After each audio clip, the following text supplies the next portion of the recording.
I kind of hope that we're inspiring some people that are living in this town and maybe came out not to play music, but to, enjoy the outdoors, to start thinking about, oh yeah, maybe I should start a band, I should start songwriting, I should go to that open mic.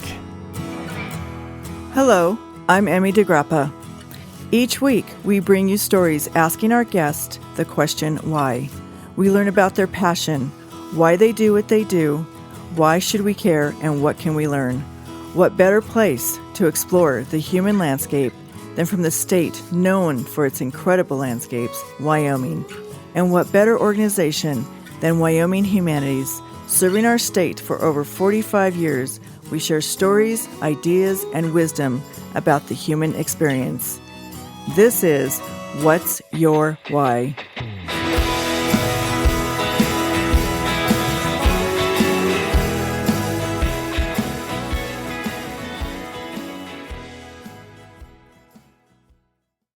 Today, we are talking to Dusty Nichols and Bo Elledge, and they are the co-creators of the Canyon Kids. And the Canyon Kids were forged on the banks of the Snake River with an unwavering love of the American West, which is why we launch our new podcast this year with their music from out where the West begins. Welcome, Bo and Dusty. Yeah. Thank you for having us. Yeah.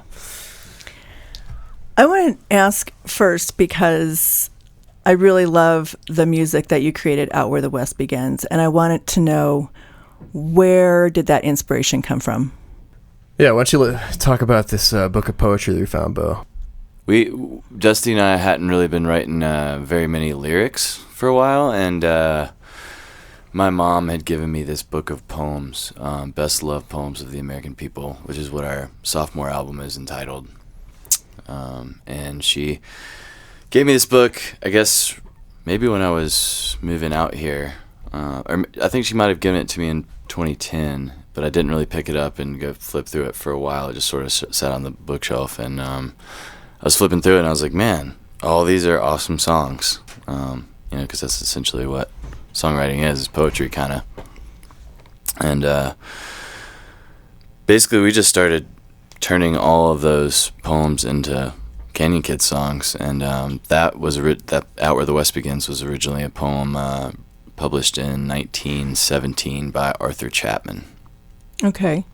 So we basically just sort of cherry-picked these songs from the best love poems of the American people and made them into our songs, and that was the most popular one. It just hit like 10,000 plays on Spotify. Oh, did we break 10? We broke 10K, baby. Oh, wow. It's that is excellent. We're a real band now, I guess. Yeah. Sweet. What was your journey out here, Bo? Mine sort of started with failing out of college. I Worked for Kanye West. Yeah. No, yeah, that happened, and I discovered seasonal work. I did a couple summers up on Martha's Vineyard. Randomly, I didn't know anyone, and I just found the job online. And when I discovered seasonal work, I was just like, I'm going to do this for a couple of years. But I went back, graduated from College of Charleston in South Carolina, and basically just did seasonal work and bounced around a lot to a bunch of cool places, and was in Mammoth, California, working for that ski resort, and I had a friend say, hey, you should come check out Jackson Hole. And April 2011 is when I moved here, and I've been here ever since. And what do you think your love for the American West is? I think, being from the Southeast, we don't have the sheer epicness. I mean, we have beaches and mountains, and small towns, and a lot of nice people, but you just don't have the wildlife or, the sheer rock faces, and I don't know, as far as the eye can see. And I think the landscapes really are inspiring to the songwriting in a way. It just keeps going back. Like when I write songs, I just am a very visual writer. I feel like, other than the songs that we ripped off from the poets, I think that Dusty's lyrics are inspired by the vastness of the West as well, especially his chord progressions. You can hear it in sort of the open chords he does and stuff, and I think that when you're slated to play all these places around town, I think you're sort of expected to play Western music. You're expected to play like Johnny Cash type stuff. And, Dusty and I sort of grew up on more like Beck and like, indie rock. Indie rock, and, we're not really that into, the bluegrass and the Western stuff, but we tend to like make our favorite songs sound like that. And I think that's why we've gotten a good reaction. So we sort of like swing everything that we do. Yeah. When it comes to playing cover songs in the bars, we kind of have fallen into this habit of taking these songs that we might have grown up with, like Green Day, songs that we think that we really love, and we give them like a country Western feel to them, and that's kind of fun, I think, for both us to take a song and sort of make it your own. Is kind of the goal with cover songs, and then also I think it's good for the people watching, because they're hearing Jackson Hole, the place where the cowboys roam, and it's cool for them to hear some Western style music. Yeah. Dusty, what was your journey out to Jackson and out to Wyoming? So I had lived in Boston my entire life. I went to school in Boston as well, and a kind of a typical story that a lot of people have out here, where I came out to Jackson to ski. I had gone on a trip here in my college years, and it was one of these epic ski trips where it snowed a foot every day, and it would be bluebird while we were skiing, and it just left a huge impression on the three of us that went. And right after college, we were all just like, "Oh, we're going to Jackson, right?" And it was like very much just understood, like, yes, yeah, we're going out there. And had no musical ambitions when I came out. I probably brought an acoustic guitar with me, but that was it. Same here. Yeah, I didn't bring my electric guitar. I didn't bring my amp. I didn't bring anything like that. I didn't even know there was a music scene out here. I came out strictly just to ski, and thought I was going to do it for winter, like so many people come out here doing. And I had been in bands throughout college and high school. It had always been like a pretty big hobby of mine and a big part of my life. And sure enough, after being here for about a year or two, that's when I met Bo, and also met Gabby, who was the third member of this band that we formed called Elk Attack. And right away, we started to get some really good opportunities with that band. And all of a sudden, I was in an indie rock band in Jackson. I did not anticipate it happening at all, but it was going really great. And we ended up going on a tour in the Southeast, which was like a 1 month long tour. Made a record, bought a van, toured, the whole deal. Did it all. And unfortunately that band broke up, but Bo and I continued to play music together, and from that band on, things just really started to branch out musically for the both of us. We started forming multiple projects, and getting to know a lot more of the musicians in town, and really getting a feel for the music community here. And it's actually been an amazing place to play music. And what about the name, the Canyon Kids? Where did that come from?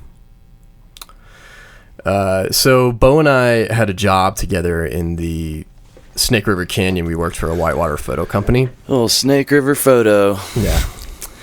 And we had already known each other before that, but we would often be kind of stuck down in the Snake River Canyon together. We would bring guitars, we would play, and we would songwrite. And so the name Canyon Kids was kind of born out of that.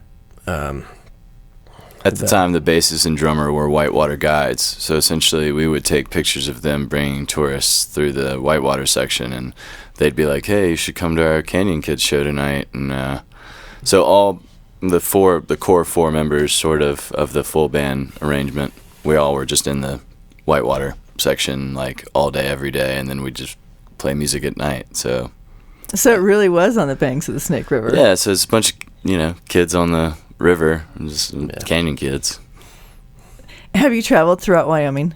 We've played a lot around the whole region. not necessarily as the full band, but I feel like we've tried to spread the Canyon Kids gospel.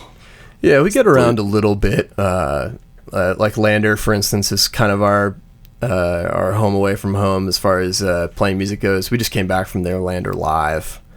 And we get out there like 2 or 3 times a year, I'd say. We also did Americana with Aaron Davis and Cedar Rose, Screen Door Porch. We put that tour together, so we got to play in like Casper, Wyoming, where else? Cheyenne. And we haven't played in Laramie still, I don't think. But well, we basically kick off every tour in Laramie on Wyoming Public Radio. Mm-hmm. Yeah, we do their morning music program. We've done that a couple times now. What have you learned about Wyoming in general in traveling around and meeting other people outside of Jackson? It's drastically different than this area. Yeah. That is for sure. I think Lander is probably the closest that you get to Jackson. It's sort of like a sister city as far as Wyoming goes.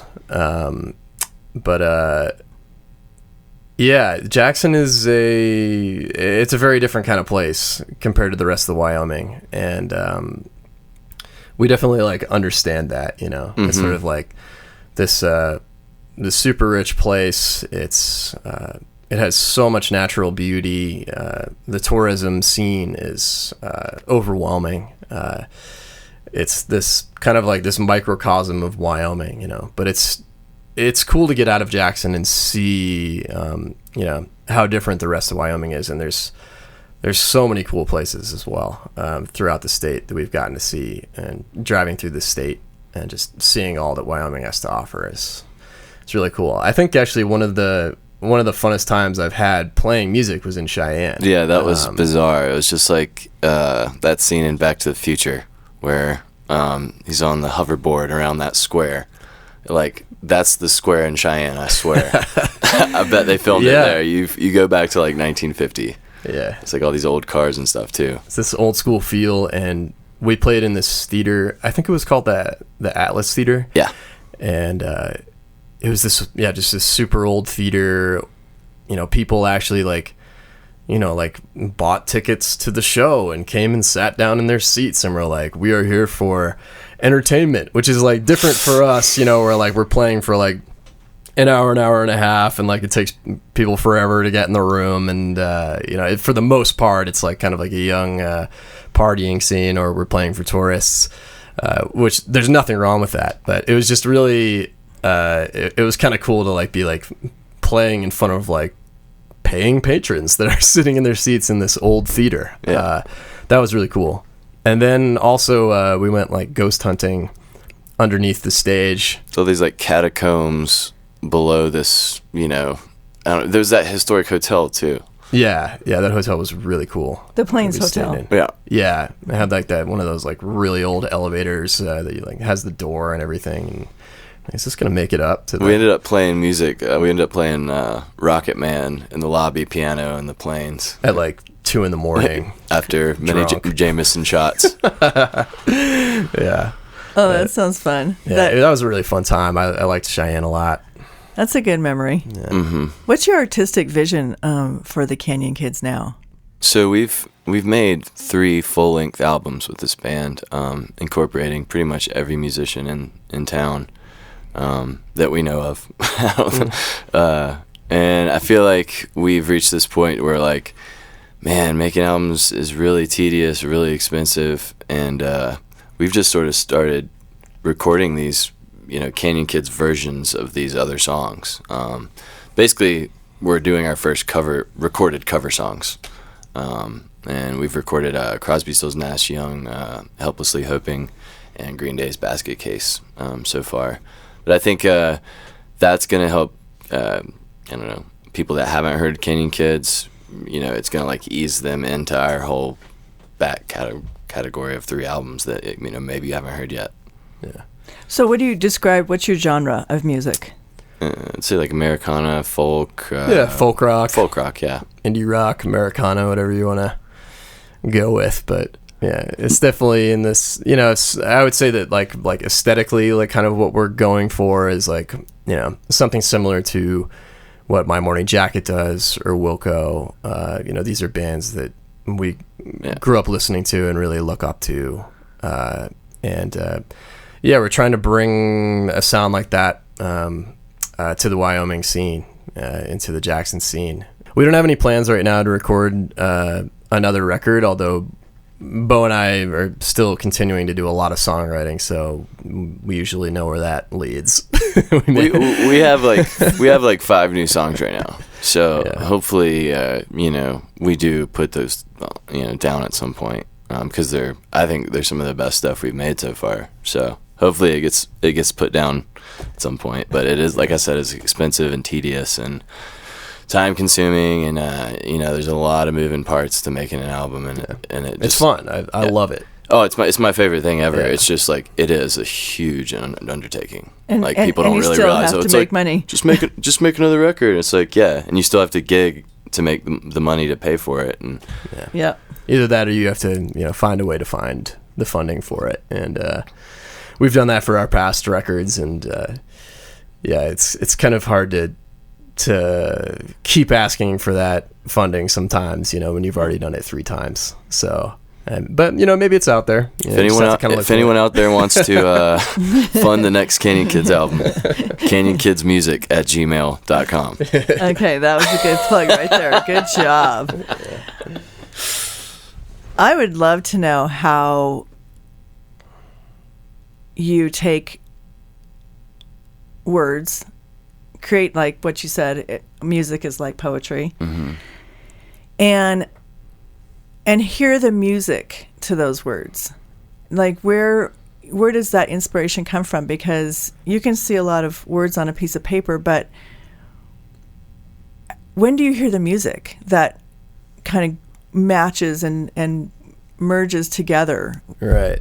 I feel like we both have a different process. Maybe say your process and I'll say mine.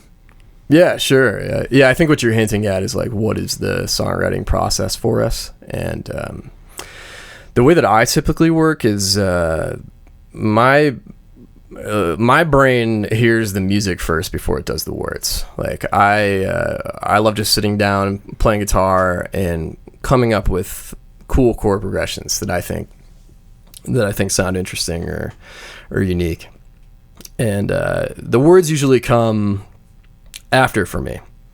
I write the song, I write the music first, and then I'm like, what could this song be about? I'm not I like writing lyrics, but I'm not like a huge lyrical person. I think Bo is like more talented in that arena.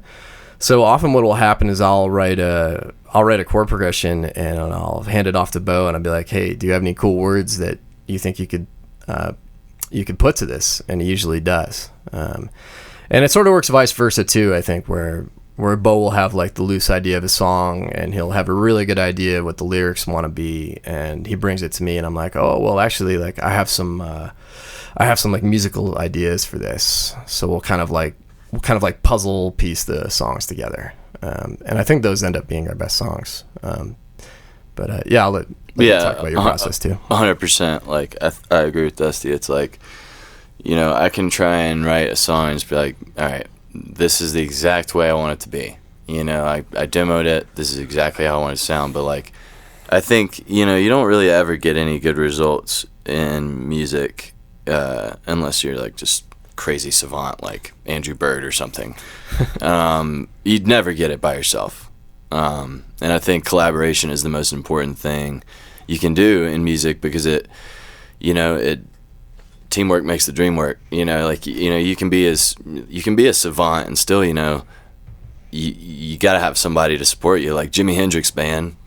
Like, he would have been nothing without that awesome bassist and drummer.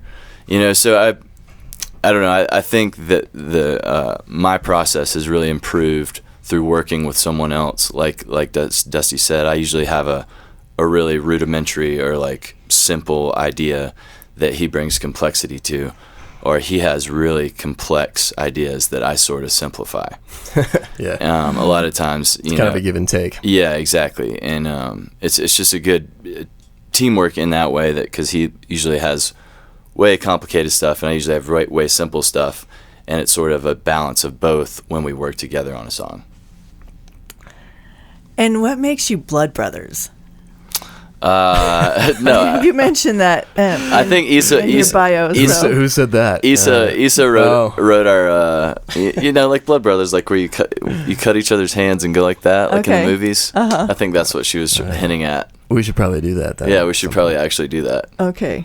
We could do that right now. We're bleeding right now. We're bleeding right now. Let's do it on the podcast.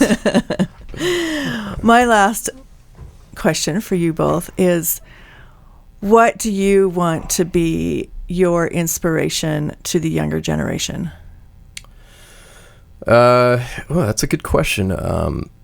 So what I've been thinking about lately, for at least just thinking about the music scene in Jackson, I kind of hope that we can be an inspiration for some new bands that are kind of like us to come up just like we did. I feel like it's been a while since I've seen somebody really take a crack at it like we did, and come out of the gates with like some sweet songwriting and ambition in this town. And I know that it's tough. It's hard to get a band together and to get rolling. And but I would just love to.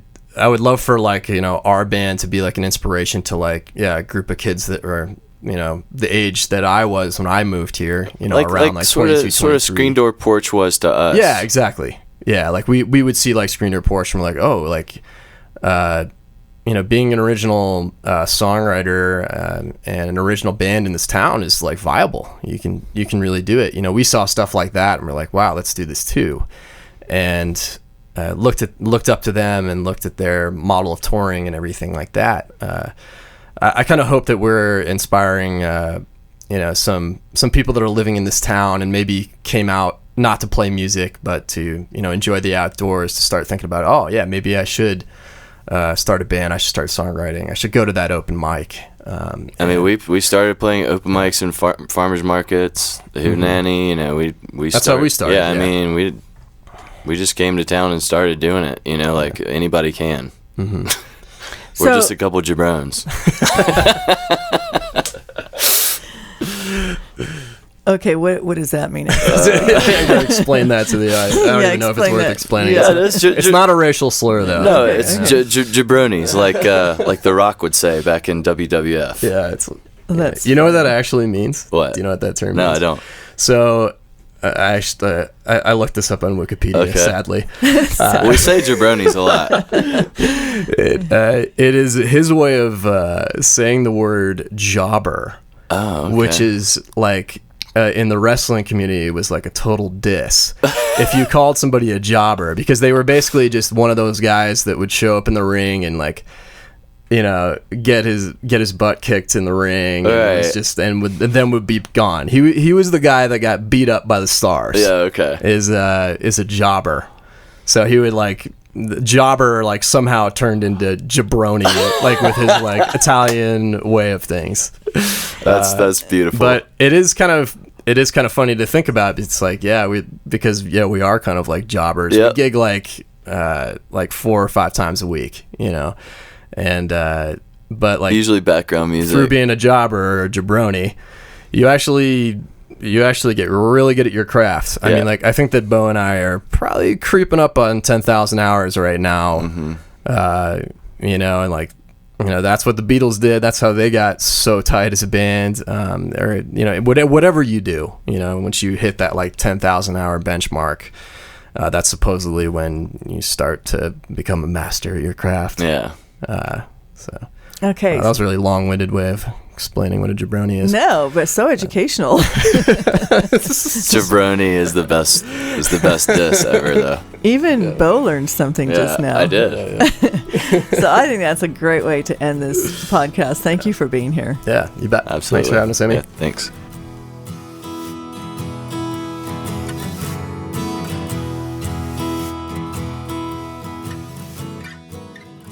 Thank you for joining us for this episode of What's Your Why, a production of Think Why, Wyoming Humanities. This has been executive producer Emmy DeGrappa. Please subscribe and never miss a show. For more information, go to thinkwhy.org.